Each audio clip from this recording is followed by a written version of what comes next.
Actuellement tout ce qu'ils attendent, les habitants des pays membres de l'Alliance des États du Sahel, est la création d'une nouvelle monnaie commune dans la zone AES.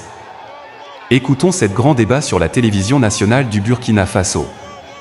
Éclairés et honorables qui font les choses. Et je vais compléter en disant, la monnaie va arriver, pourquoi? Parce qu'elle va de soi. L'AES met en place le credo, c'est la souveraineté totale. On ne peut pas être totalement souverain sans avoir sa monnaie. Mais l'AES a compris qu'il ne faut pas l'improviser, madame. Cette monnaie viendra à son heure. En fait, elle viendra comme la cerise sur le gâteau. Et là-dessus, je dirais, le peuple doit être patient et faire confiance à nos dirigeants. Ils ne manqueront pas ce rendez-vous. Et pour ne pas le manquer, ils vont le faire avec une précision chirurgicale qui surprendra. Monsieur Sigiré, vous êtes vous également dans l'attente de cette monnaie de l'AES? Oui, je suis certainement dans l'attente de cette monnaie de l'AES, mais avant d'aborder la monnaie, je voudrais d'abord revenir sur la banque d'investissement.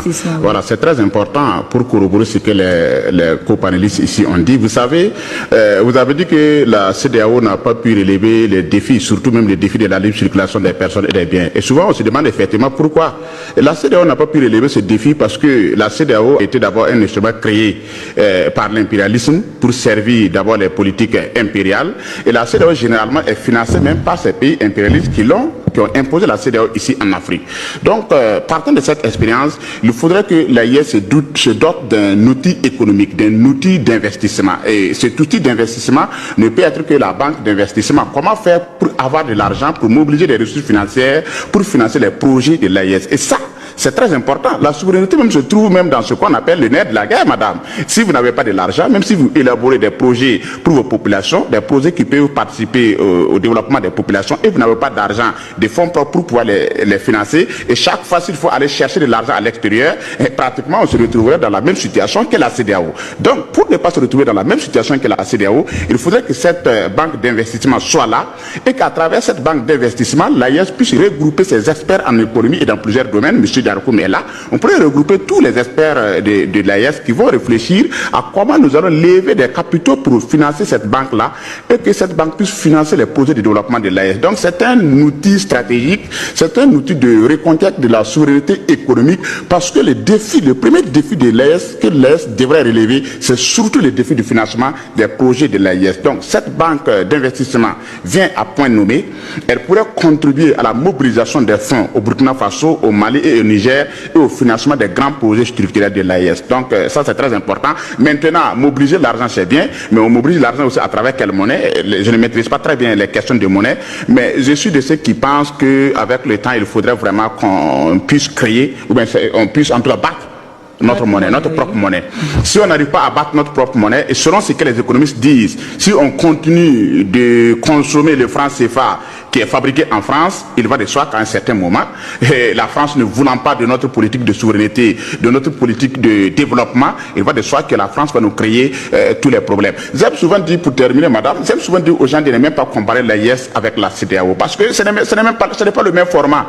L'AES est une volonté souveraine qui a été mise en place par des chefs d'État qui ont décidé d'opter pour la voie de la souveraineté. La CEDEAO, vous m'excusez madame, mais c'est un instrument impérialiste qui a été conçu hors des États de l'Afrique et qui a été imposé aux États africains. Donc dans la forme même, il n'y a pas de comparaison. On tire leçon de l'existant pour s'améliorer pour l'avenir. On ne peut pas avancer dans les néants comme ça. On tire leçon de l'échec de la CEDEAO, certainement, pour maintenant construire une AES forte, une AES souveraine qui pourrait vraiment relever les défis de développement. Donc cette banque d'investissement est un projet noble, est un projet assez éloquent qui va certainement contribuer à la mobilisation des capitaux pour le financement des projets structurants dans l'espace AES. Alors, je vais juste rester avec vous, monsieur Sigiré, juste pour une précision. Est-ce que battre monnaie dans la situation actuelle assez conflictuelle avec certaines organisations ou certains pays ne va pas amener les pays de l'AES à être obligés à avancer en vase clos?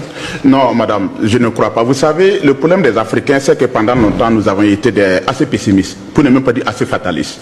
Beaucoup de gens en Afrique, et surtout des dirigeants de par le passé, n'ont jamais cru au développement de l'Afrique, surtout de nos États comme le Mali, le Burkina Faso et le Niger. On a passé le temps à nous chanter, vous êtes pauvres, vous êtes pauvres. En quoi nous sommes pauvres? Ici, nous avons dit que nous avons toutes les ressources. Vous ne pouvez pas avoir de l'or, avoir des minéraux ou du manganèse, et on vous dit que vous êtes pauvres et vous êtes content parce qu'on vous a dit que vous êtes pauvre. Non, loin de là. Nous ne sommes pas pauvres. Et le capitaine Ibrahim Traoré l'a dit. Il y a des pays il y a des pays comme le Ghana, on peut citer comme la Guinée, qui ont leur monnaie.